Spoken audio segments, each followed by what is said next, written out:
Je m'appelle Greg Lemire, j'ai 22 ans et grâce à l'obtention de mon diplôme en mention complémentaire technicien soudage, j'ai eu cette opportunité de stage post-apprentissage avec Erasmus+, pendant 4 mois, du 4 novembre 2024 au 3 mars 2025. Et voici mon rapport de stage. J'ai suivi 2 formations depuis 2020 chez la faculté des métiers de l'Essonne sur le site de Bondoufle, un baccalauréat professionnel technicien en chaudronnerie industrielle et ma mention complémentaire technicien soudage. J'allais donc partir en tant que stagiaire chaudronnier-soudeur. Cependant, il me fallait un pays qui parle la langue que je souhaitais pratiquer, et avec l'aide et l'accompagnement de Madame Sylvie Grabianski, j'ai donc été envoyé à Malte. John, notre contact maltais, m'a trouvé une entreprise adaptée à mon stage.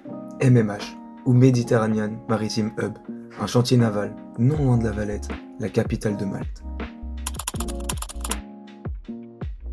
C'est le grand jour, le jour du départ, direction Malte. Ce jour où on quitte notre domicile et notre vie quotidienne pour s'ouvrir à une expérience pleine de richesses. Malte est une petite île avec une superficie de 316 km², située entre la Sicile et la Libye, dans la Méditerranée. Une petite île qui regorge d'histoire et de paysages en tout genre. Pour le premier mois de logement, j'ai fait de la colocation avec 2 amis qui étaient dans la même formation que moi et qui sont dans le même stage, ainsi que dans la même entreprise. Nous allions donc vivre dans un appartement dans la ville de Sliema, au nord de l'île, non loin de La Valette. Sliema est à mon sens un coin parfait à Malte. C'est une très jolie ville, très calme, avec tout ce qu'il faut aux alentours, et qui est très bien desservie. Cependant, le prix pour vivre à Sliema est assez élevé. Ensuite, nous avons, toujours en colocation, changé d'appartement, et nous sommes donc allés dans la ville de Msida. Mieux desservie car plus au centre, c'est une ville moins jolie et calme que Sliema, mais nous avions tout ce dont on avait besoin autour de nous, et nous étions plus proches de MMH, notre entreprise, et le logement était moins cher que Sliema.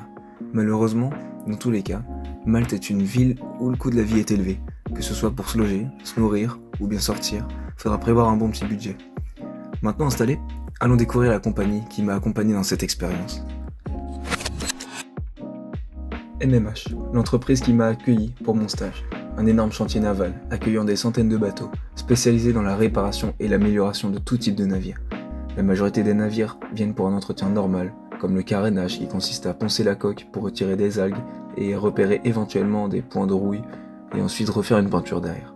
Ou alors même vernir les parties en bois de certains bateaux pour leur donner une nouvelle vie. Mais pour ce genre de travail, la plupart du temps MMH fait payer l'emplacement pour travailler, mais appelle des sociétés externes, prestataires, ou laisse l'équipage travailler eux-mêmes sur leur propre bateau. Et pourquoi pas les aider de temps en temps sur la demande des propriétaires.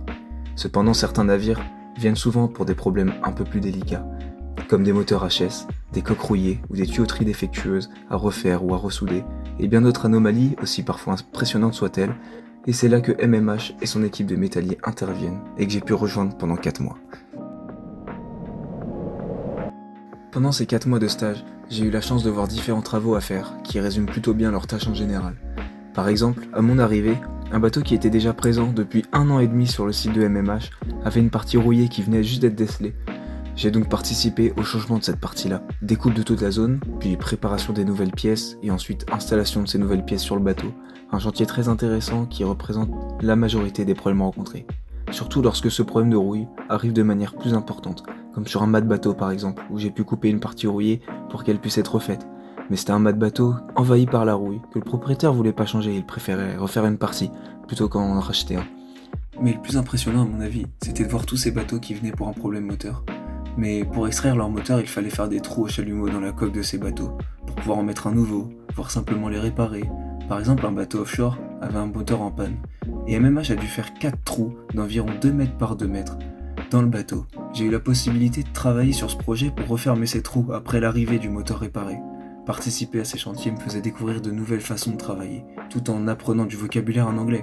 D'ailleurs, l'anglais, la langue qui nous permettait à tous de nous comprendre les uns des autres, car l'équipe de métalliers était composée d'environ 20 travailleurs, venus pour beaucoup d'entre eux de plein de pays différents. Il y avait quelques Maltais, des Philippins, un Népalais, des Égyptiens, des Ukrainiens, des Australiens et bien d'autres nationalités.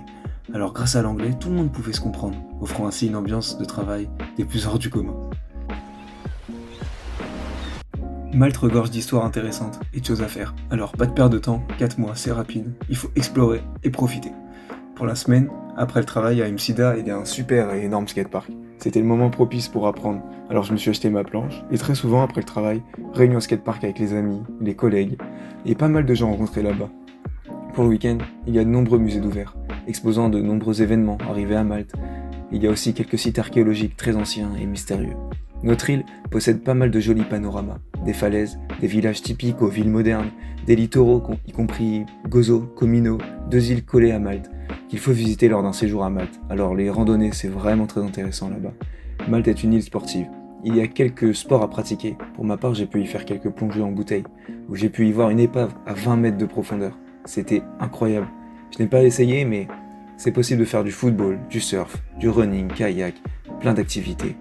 Côté nourriture, c'est pas super diversifié, mais c'est très réussi. La plupart du temps au restaurant, c'est burger, pizza, pâtes.